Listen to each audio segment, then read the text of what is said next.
Të paktën 3 persona janë plagosur si pasojë një sulmi raketor që rusët ndërmorën në orët e para të së dielës ndaj kryeqytetit Kiev të Ukrainës. Sirja nga Tirana në të gjithë vendin në luftë me Rusinë pasi u paralajmërua për sulme edhe në krahinat në kufi me Polonin, çka bëri që vendi antar i NATO-s të përforconte sigurinë e tij ajrore.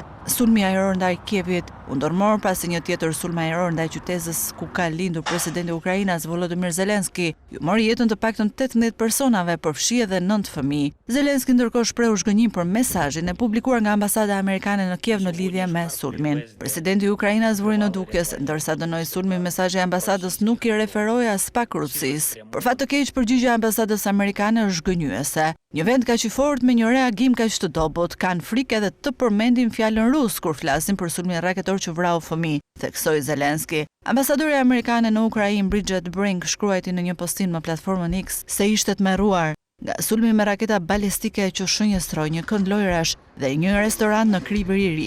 Më shumë se 50 të plagosur dhe 16 të tjerë të vrarë, përfshi edhe 6 fëmijë. Kjo është arsyeja se pse duhet të jepet fund luftës, shkruajti Brink para se të konfirmojë se numri viktimave ishte 18. Në drejtimin e presidentit Donald Trump, SBA ka ndërmarrë lëvizje për të përmirësuar marrëdhëniet me Rusinë, ndryshe nga përqasja e ndjekur nga paraardhësi i tij Joe Biden. Zelensky ndërkohë është përpjekur të përmirësojë marrëdhëniet me Trump, që pas përplasjes së tensionuar në shtëpinë e bardhë me presidentin amerikan, ndërsa ka vlerësuar edhe përpjekjet amerikane për gjetjen e një zgjidhjeje për luftën e Rusisë në Ukrainë që ka më shumë se 3 vite që vijon.